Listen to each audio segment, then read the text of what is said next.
just following my muse and writing some of these neat ideas and stories and having a real good time. Just as a brief example, one of my first projects in 1980 was as playtester, editor, and layout guy for Q1, Queen of the Demon White Pits. That's too new for him.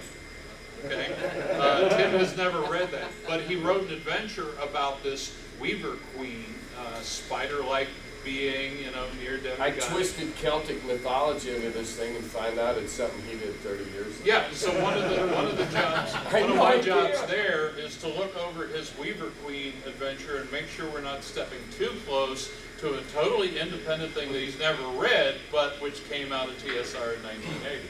Who knew? But that perspective is just wonderful to have. This guy has been cocooned away from gaming for decades.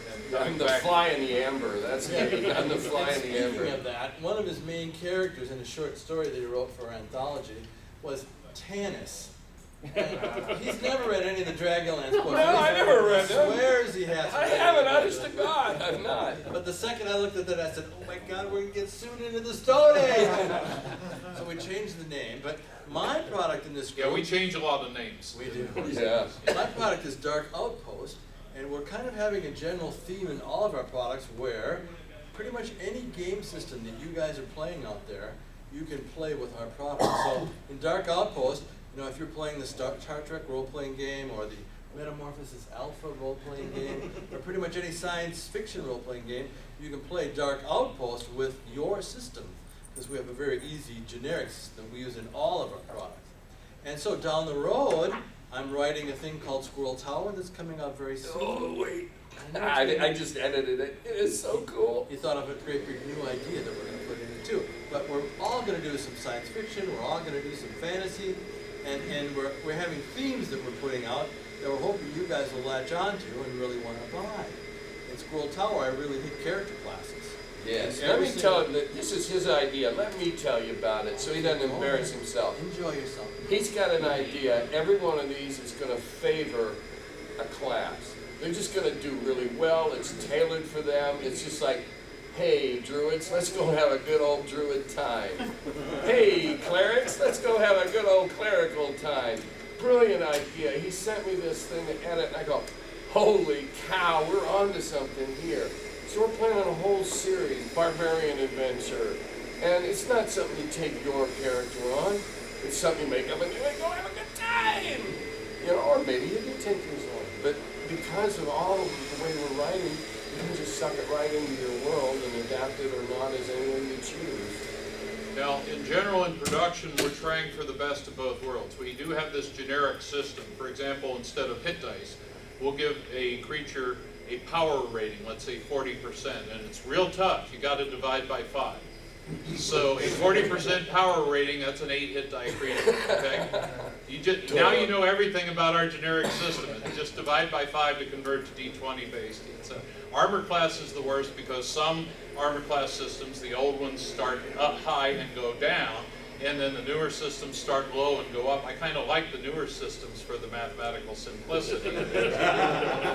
but Tim hates it. Anyhow, using a generic, we're able to produce things in generic fashion and hope that you can convert to your system of choice, so writing generic. On the other hand, and contrary-wise, we are also going to do, for example, the Swords and Wizardry version of Lich Dungeon, okay, where everything is spec'd in S&W terms.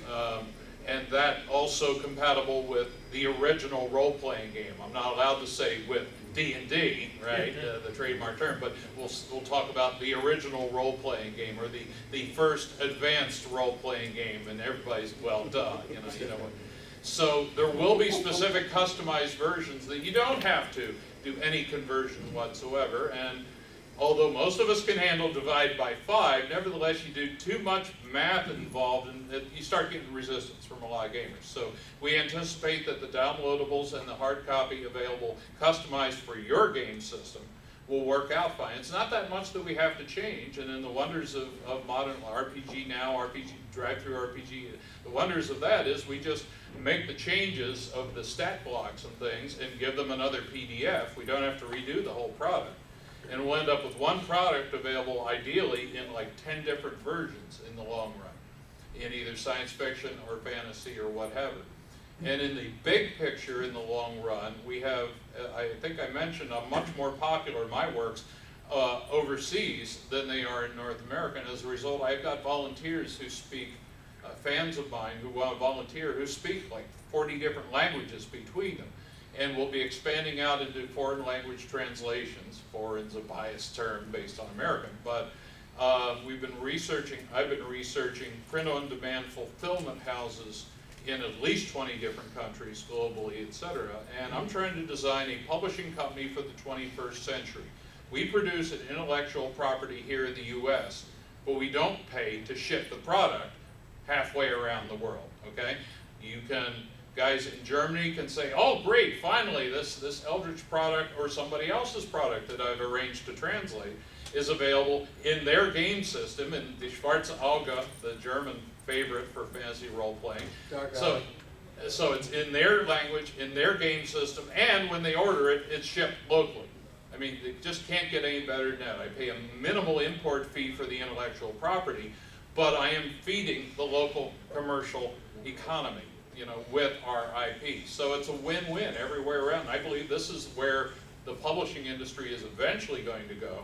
But Random House and other big publishers are too much in bed with 20th century methodology, which is you print a bunch of dead tree stuff, you pile it up in a warehouse, and then you spend millions trying to convince everybody they ought to buy it, right? Instead, we skip all that overhead crap, we produce good stuff, we get it into people's hands, either PDF downloads, or you can order hard fulfillment wherever you are on the world on a local basis. And so we skip the inventory problems and this, that, and everything. So it's going to take a while. Not everybody's on board with it yet.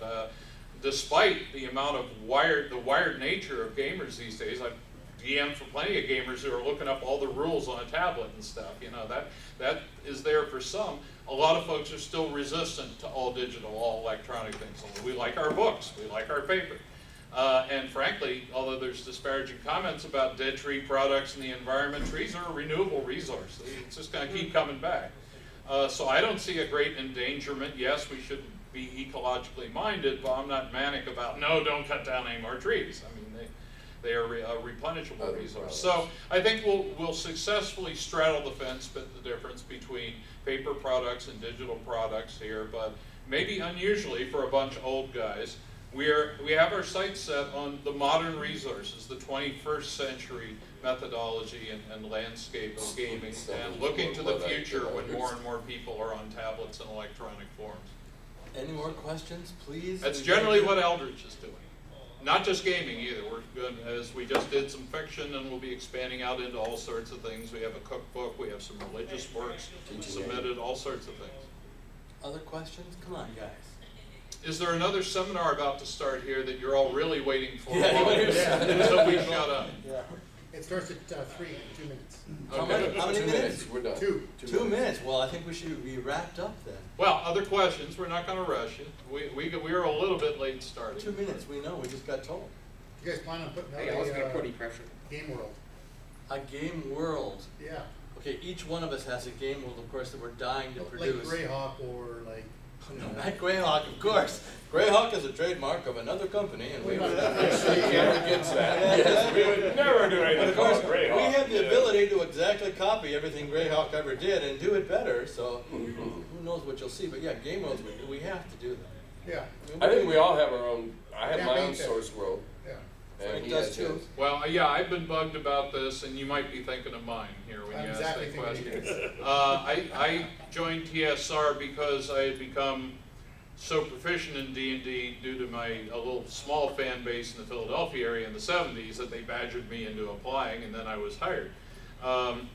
My campaign world started up when I was, as I say, work a year and unemployment for a year and all that, so I had time to really put a lot into it in 75 to 79.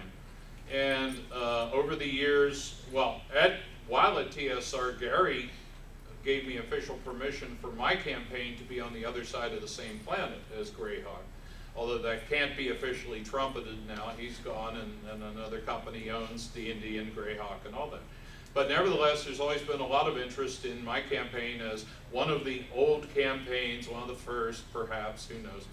But from the 70s, certainly. And the first project, Lich Dungeon, I did have one person say, well, it isn't really all that good, Frank.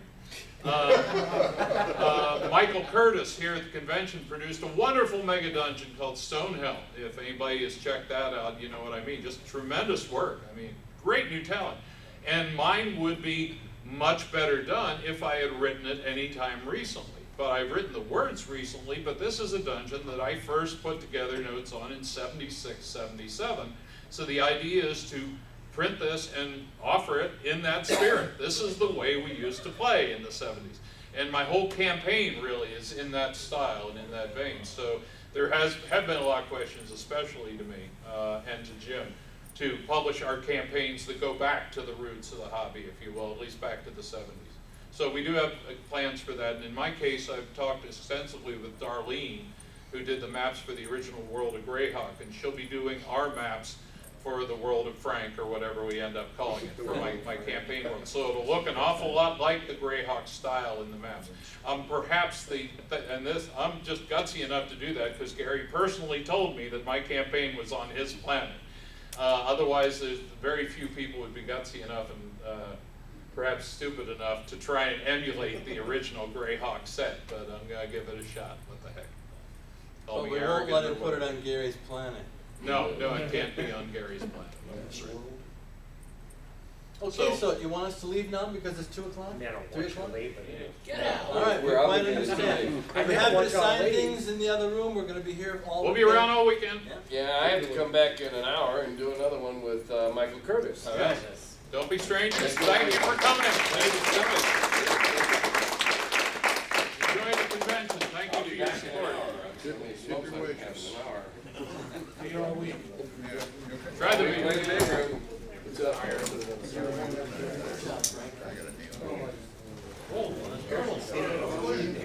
Well, I can get things going here. Never had any. Yes. Sure.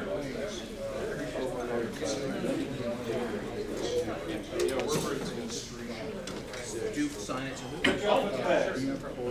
we have differences of opinion You about want what 2 DM? wizards size of those. Those two are mine. I think it's great. Oh, yeah. COR. In college, I took, of course, we weren't having punch cards, the whole person. DM. They may have gone a little too far making everything so ready to trying to write rules for everything, but that's.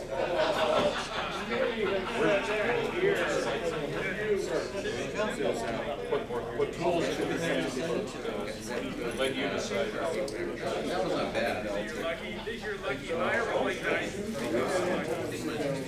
About the same.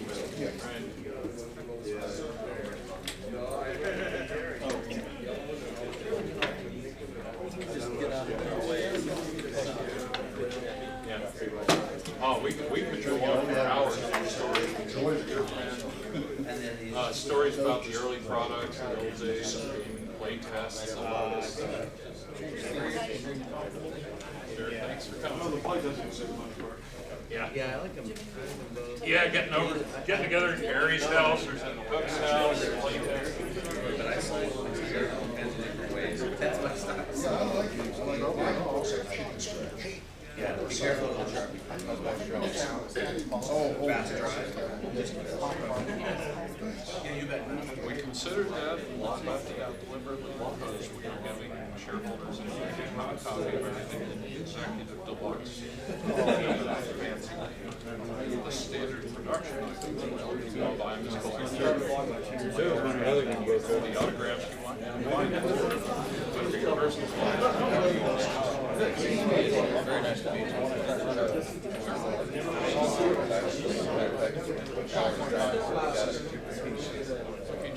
I don't know the questions. I can do this. I don't know. We're not legally required to have numbers.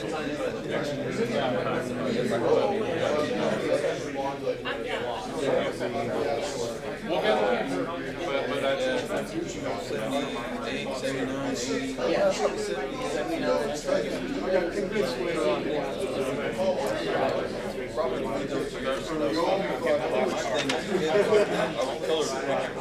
cool. Yeah, of course, I didn't realize, you know, at the time, that, Yeah, you know, but that it's trying to defects get need so to many, be so on and so forth, but, that was great.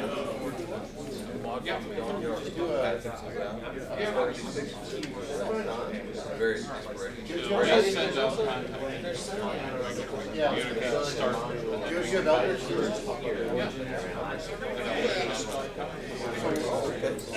Website's so screwed up. Yeah, website.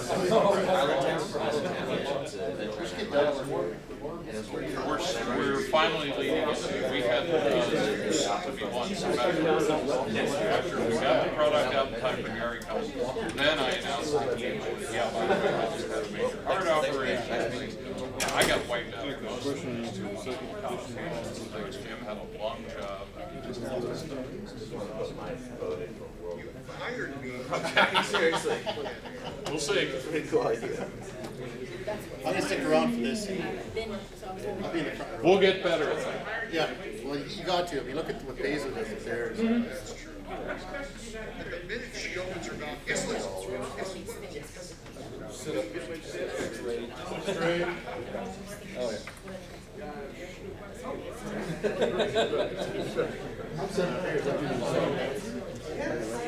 Still walk in front of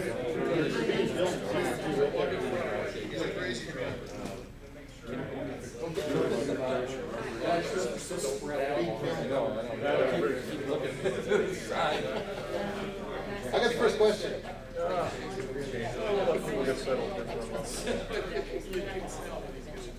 Yeah, that's what I was saying.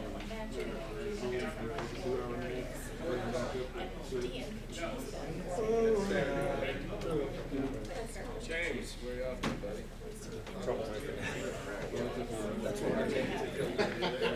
Went to add lines. I got an hour. Sure. Those hours are fun. Yeah.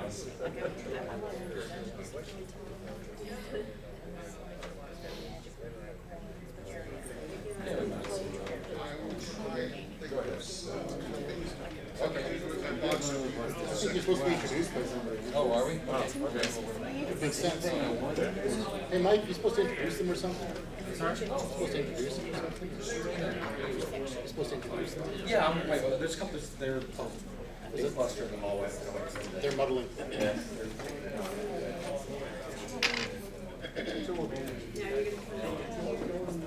I see you're running much more EP teams.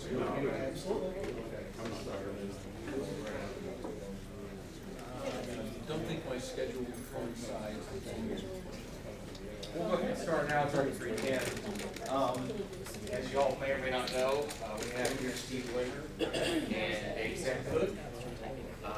Worked for TSR for a long, long time in Wizards of the Coast. In Steve's case, how long did it take? 20 years? 30 years? Well, yeah, started at. Cumulative. Yeah, cumulative. 30 years. Anyway, what we're talking about tonight is second edition, the origins of it. I'm a huge second edition fan, and some other people are too. So I just want to. I've read a lot of stories, I've heard a lot of stories secondhand. I've never actually heard anything from the horse's mouth, so to speak. So I'm just interested in some of the origins and how it started, who had the idea to begin with, and so if one of you just wants to start. Tell us a little bit about where was the idea first? When did the idea first come about? Well, I mean, the idea was always there, I think, because it was, at least initially, it came from a certain amount of, I wouldn't say frustration, but just experience with trying to use the first edition books, Player's Handbook, which, you know, they're really charming. And they're a lot of fun to read, but when you actually need to look something up during play, they were sometimes not as useful as they might be. So Not as user-friendly as they could be. yeah. So the initial idea was to that it was essentially just going to be an editing job on the books, you know, reorganizing, clarifying, that kind of thing. or at least that was the way, we knew that that was the way that we could, that was the wedge we could use to get it into the schedule. Although I know our aspirations were always a little bit bigger than that. So part of it also is that in some ways the whole idea the germ of it really kind of started even as early as probably, Unearthed Arcana and some of the other books, some of those hardbacks started coming out because, we would look at them and go like, wow, that's a really good idea. And that, so we'd see something and go, that's really good and we really want to use that. But because of the way we had to treat those books, you couldn't actually consider them kind of canon in a way when you were writing product or you're doing modules, because you always had to assume that basically people only had the DMG and the player's handbook. And if you made something that absolutely required one of the other books, that was a problem.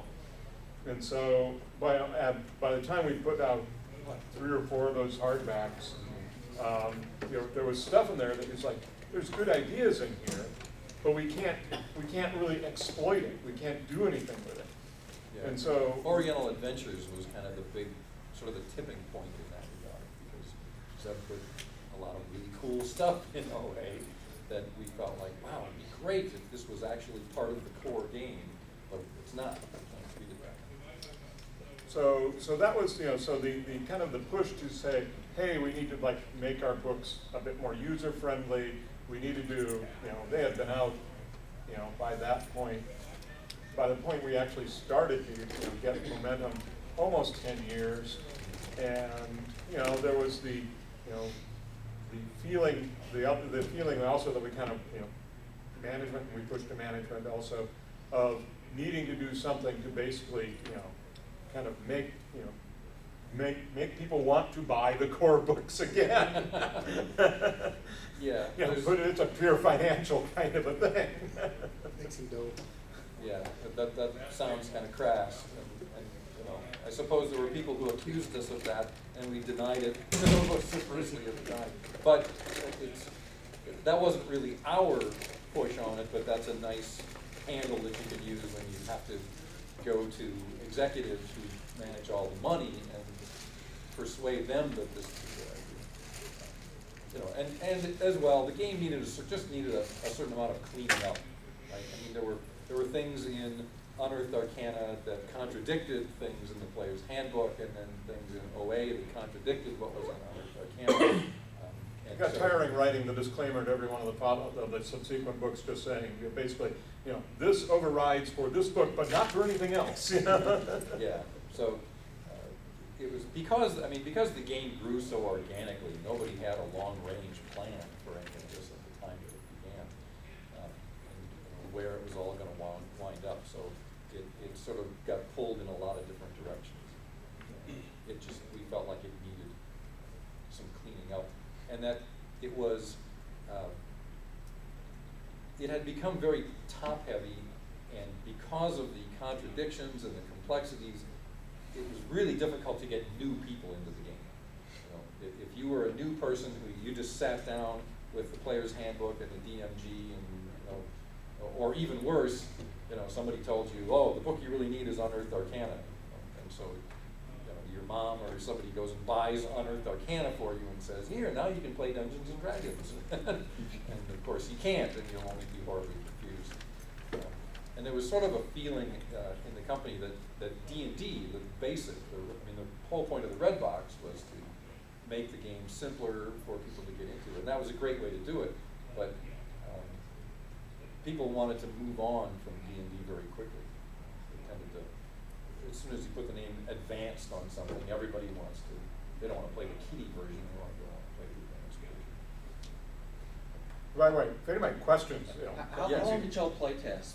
I remember an issue of Dragon Magazine where there was the pull-out section that had all the questions. Do you want this in the game? Would you like this? And I don't remember what year that was, but how long was that part of the play? I mean, did you really look at those and decide that this is something we really need to put in the game because this is what people want?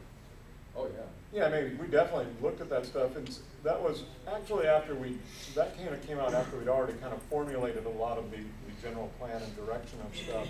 But it was in part to, you know, frankly, validation is a great thing. But it was in part to make sure that we weren't headed horribly off base on stuff. Playtest kind of divided into three or four major ways. First and foremost, when we were just doing stuff, is what I would call thought testing. We had we had a bunch of people in the office who had all been working on D&D and stuff for like 5 to 10 years and stuff. So usually the first thing that happens is when you're writing something up and you come up with something, is just go to somebody else and you say, okay, I'm thinking of doing this. You explain the system to them, and then just basically they just start trying to poke holes in it as much as possible. You know, it's like, you know, well, what happens if this, or what, you know, that's not going to work because of this. Yeah, game designers like nothing more than to take a set of rough rules and tell you And what's wrong with it. So, how much did the anti-D&D crusade hysteria did that influence the? Oh, we'll get to that. Yeah, we'll get to that. That's kind of to finish the playtesting part. So after kind of the thought testing, then would be to write something up, and we did internal, company testing. Basically, also everything I wrote got handed off to other people to read, review, to beat up, and stuff. And so that was kind of the second wave of testing. The third wave was we invited. Basically, we did kind of essentially what now would be a beta testing program. And we invited select clubs and this sort of stuff and sent them copies of the manuscript, had them, I think John Pickens was handling a lot of that. He had a big kind of shoebox file with all the contact information. And then I forget, there were, 300 or so, I think, people involved in all of that. And they would play, and they would get sets of things, questions that we want to know. They'd give their feedback, and John was responsible for collating all of that and putting it all together, and we used all that. Not exactly sure when the questionnaire came out. I suspect it came out roughly during that time period, and it was, yes, kind of a playtesting thing, but it was also in some ways kind of a bit of a marketing thing to kind of let people see where we were going, what we were thinking about, and kind of, and also reassure people that we weren't doing anything horrible and god awful to the game, because that was a huge fear for both people outside the company and also for the company itself. It was like, oh my God, what if we mess this up? Like fourth ed. Well, and the experience of, because the internet was not a concern at the time that we were working on the second edition. So the only communication we had with fans was through Dragon Magazine. Or conventions. Or at doing seminars at convention. So there wasn't, and then we had tons of people sending letters. We were getting lots and lots of letters. But Zeb was writing a column that was going into Dragon Magazine every month, and it was nice in that he could intentionally make inflammatory statements in his columns to generate a lot of heat and reaction, and then we didn't have to, we didn't have some online forum lighting up with all sorts of horrible flaming and nuclear bombs going off everywhere. Because the only way people could speak back to us was to actually write a letter and mail it back in, and we could read them or ignore them as we chose. So that's a very different kind of thing now. You can't do anything without it causing a stir online. So in answer to your question, yeah, we'd be lying if we didn't say that the whole anti-Dungeons and Dragons stuff didn't have some effect. I think people exaggerate kind of the effect that it had on us, and also, frankly, I think the only, yes, demons and devils, we chose not to call them demons and devils because, people are smart. You can figure out what these things are, and, it just was saving the company a certain amount of headache. Yeah. It wasn't really going to change our sales either way, if we'd left them in. But it was just headache for the company to just have to kind of deal with it. So we just said, okay, look, we can pull that, we can dial that back a little bit. And the only thing, we changed we changed Demons and Devils to Beator and Tanari, and we had a standing order that there would be nothing with a pointy tail. Things could have tails, but there could not be barbs or points on the ends of the tails. And that was about the extent of it. And I actually, I mean, I know people were upset about it. I always thought that Beator and Tanari were more interesting names. They were far more flavorful than plain old Demons and Devils. So it never bothered me. I never batted an eye over it, but we did get some hate mail about it. And so that was, I think, possibly the only thing, the only real concession. Now, other things that got axed, or didn't show up, yeah, some of those things were things I removed. It just said, this doesn't work, and Yeah. took them out, or that they were just not they were inappropriate to the general kind of high medieval fantasy generic background that the core rule books kind of assume. So that's like, the monk, the monk had a better home in Oriel Adventures, so we'll let him stay over there. Frankly, I know lots of people were very fond of the Barbarian, but the problem was the Barbarian at the time was very unbalanced for everything else. And so it was easier to just not include it at that point and just focus on the really the core classes. Yeah. The Barbarian was a perfect example of what we were talking about earlier, of something that looks innocuous by itself, but when you look at it in the light of everything else in the game, it becomes a problem. In that, suddenly here's the Barbarian with a percentage chance to climb trees. You're thinking, well, our characters have been climbing trees ever since we played the game. What, is suddenly we can't climb trees because the Barbarian, has a percentage chance that he can? How does that work? It's interesting you should mention that, because one of the things that people later said about third edition was that with the vast proliferation of feats, that feats have the same effect. If suddenly if you have a feat for something, that by implication you're saying that other people who don't have it either can't or aren't as Right. good or Yeah, whatever. they become And so the more exclusionary. mechanics you sort of bolt onto the game, the more The unintended more consequences. the more you need, more mechanics to support the Use rope skill. Come on. Well, I mean, you saw that even with the proficiency stuff that we included in second edition. Suddenly now things that people had more or less figured out ad hoc, which was fine. It's more work for the DM, but it was fine because you could adjust, restore. Suddenly now those had some rules that people had to stop and go look up. And then there were other things that there weren't rules for, and frankly, not all the proficiencies have that great rule. The rules were all that great at times. But one last thing on the question. There was, I know at least at our level, a general philosophy that it was not our intent to make any design decisions to please people who we knew were never going to buy the game anyway. Our intent was to design the game for the people who were going to buy it and play it. There was some concern at higher levels of the company because they were the people who had to deal with, the MAD and all that kind of thing. And so, we certainly wanted to accommodate them as much as possible. We didn't see any reason to antagonize people just for the point of antagonizing them. But I asked that question as I'm a Catholic priest, and I had to hide my books under my bed. yes, I remember you played in one of my games a year or two ago. There's always been a criticism in second edition that it basically was a slap in the face to Gary.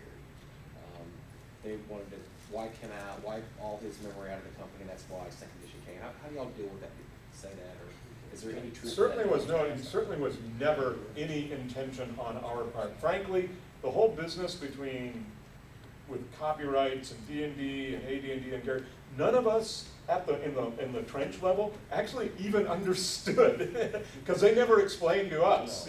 We had no idea what kind of terms and arrangements anybody had with anybody.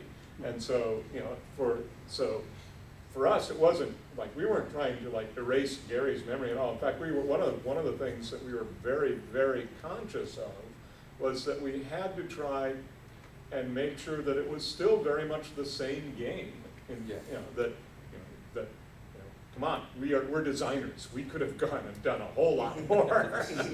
Yeah, there were a lot of afterward comments on things like, well, why did you keep that ridiculous armor class system where it goes down instead? It would have been so much easier if you just went out. Like, We talked about that. We know, we know that would work better. It's not as if that thought never occurred to us, but we had a conscious decision to, we were basically here to fix things that didn't work. And the armor class system might be clumsy, but it works, and it's very iconic of D&D. So we're gonna keep it. And another part of that factor was also, we had a lot of product out there that was original D&D, and we had to make sure that when the second edition came out, that you could still take it and go use it with that older product. And we knew there would have to be a certain amount of fiddling and tweaking, but we had to try and make sure that we just didn't make it all completely unusable. Yeah, we didn't want everybody to have to mentally convert all the armor classes or futz with hit dice or anything like that.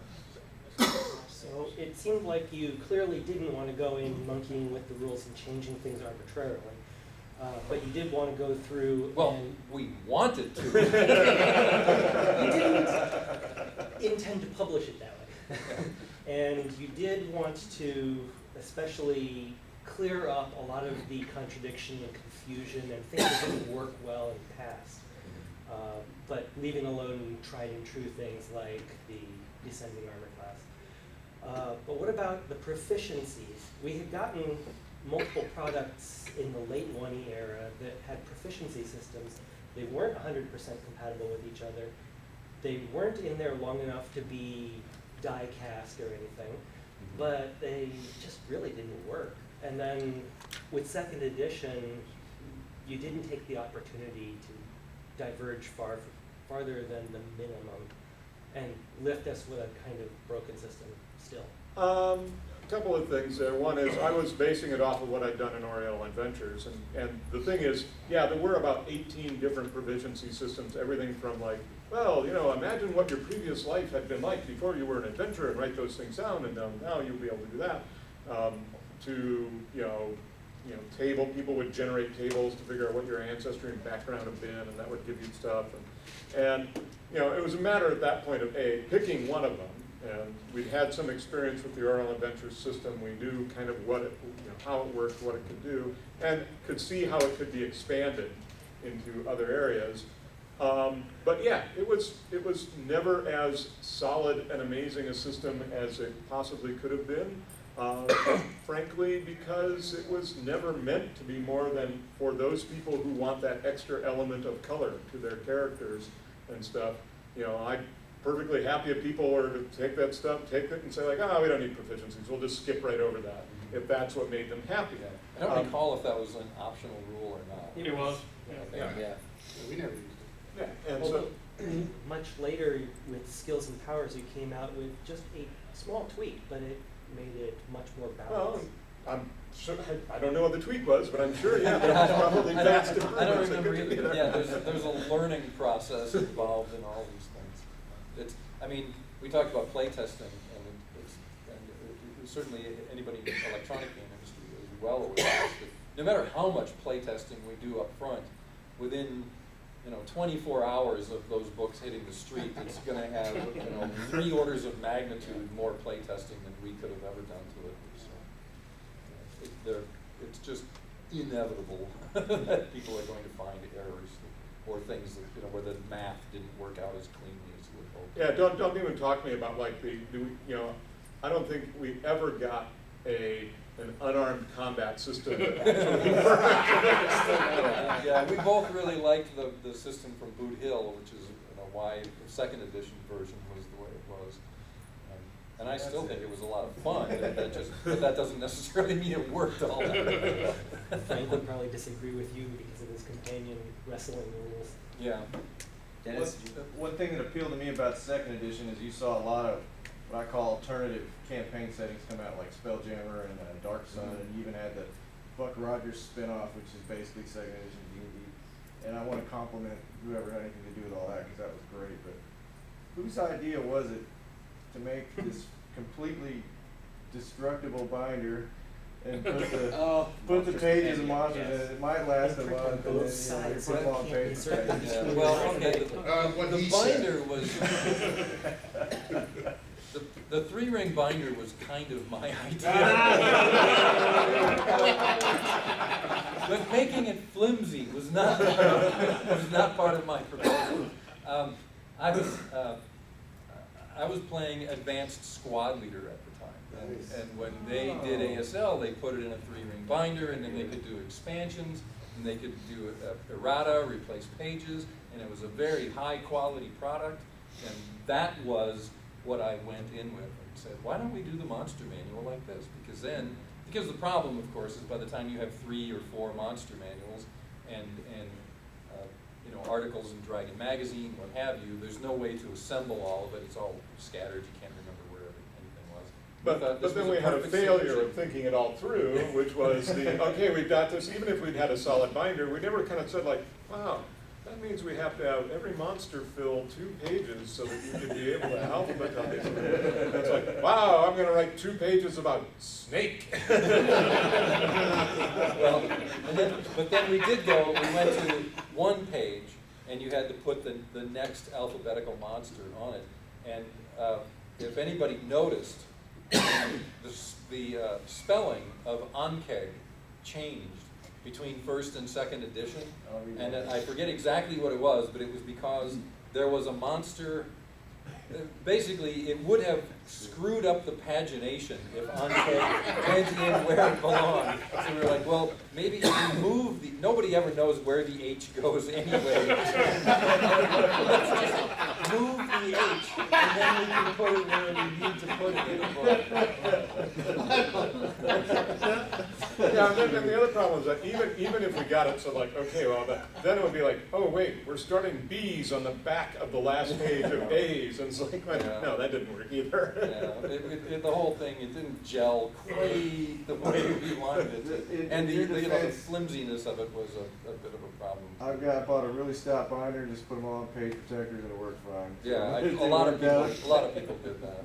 There was a guy in the office, Tim Beach, and one of his tasks was, keeping track of all the monsters. He was referred to. He was Dr. Monster in the office, and he had a whole shelf filled with all the monster manuals, and I think he had photocopied every page so that each sheet was just one monster, and then he had them all alphabetized and all the different setting things coordinated. So, because when you get to the point where there are hundreds of monsters, you frequently can't remember what they do. And so he managed the monster library, so we could go find out what things did.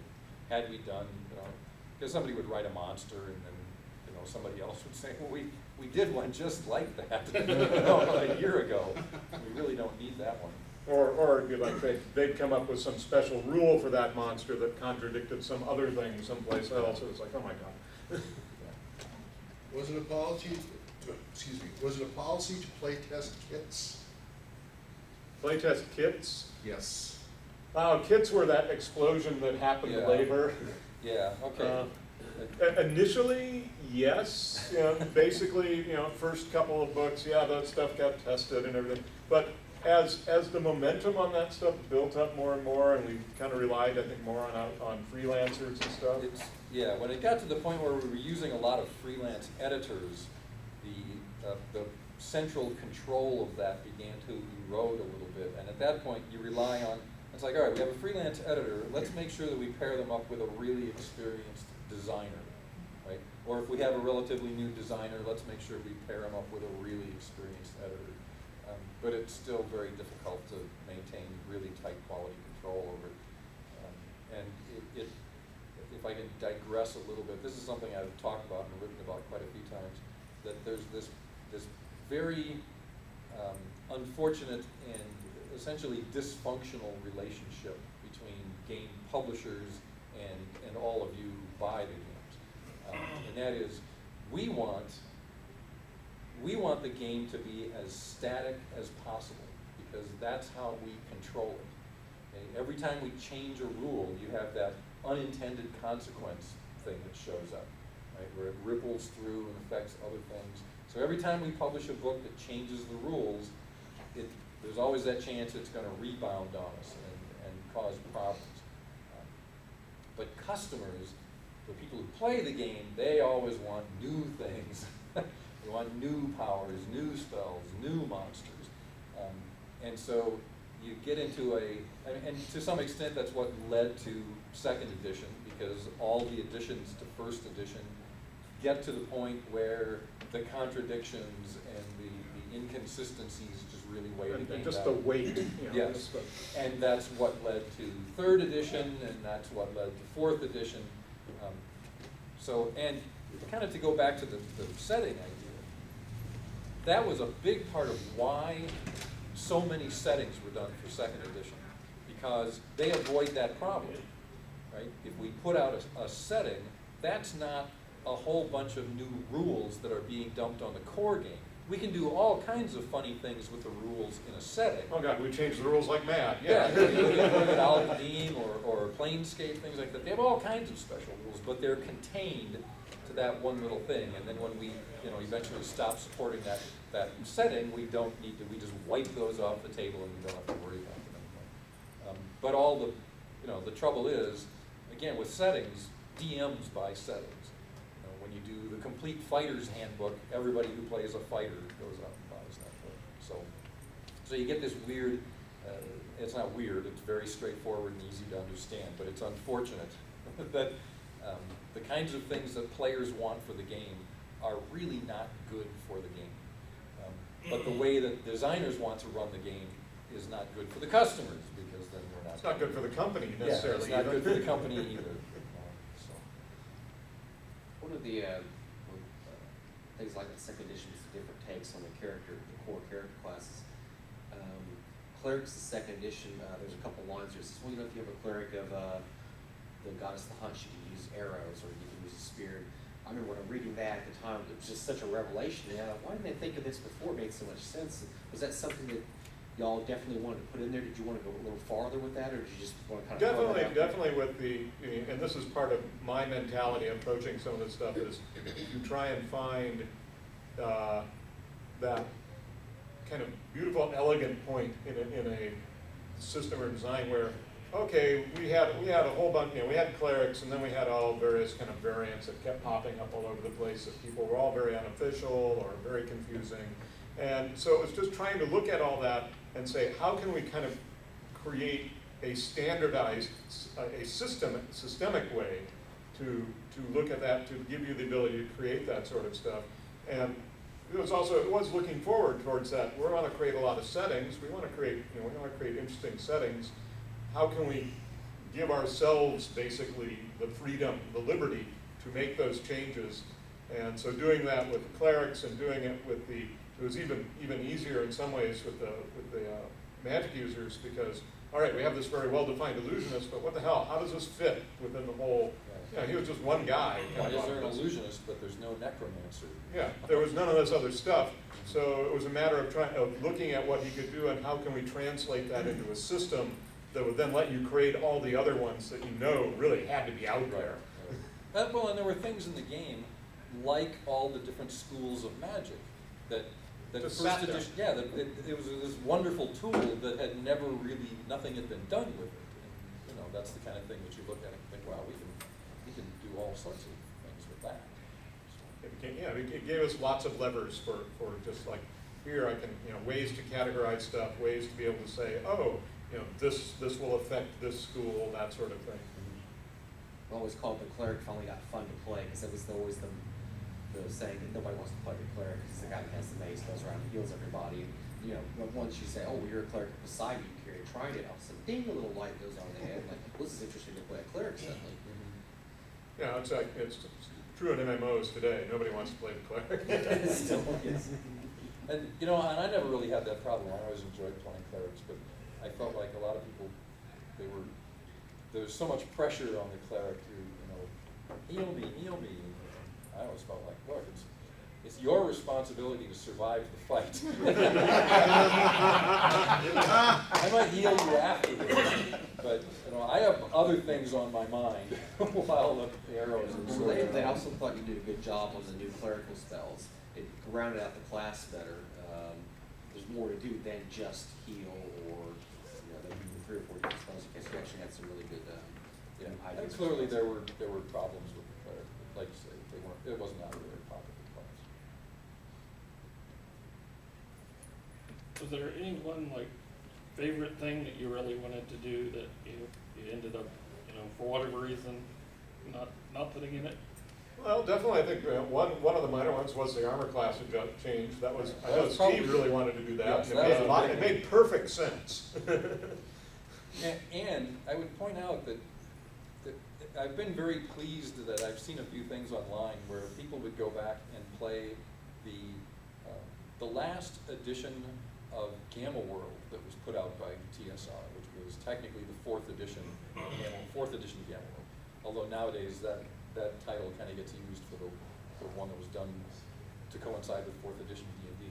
But because a lot of what we put into that 4th edition of Gamma World was ideas that we had wanted to put into 2nd edition D&D, but we held back on because they would have been such big departures from the way it had always been. But as we were looking forward to eventually doing a 3rd edition, we thought, well, this would be a great way to kind of float some of that out there. Let's put some of those ideas into Gamma World and see how they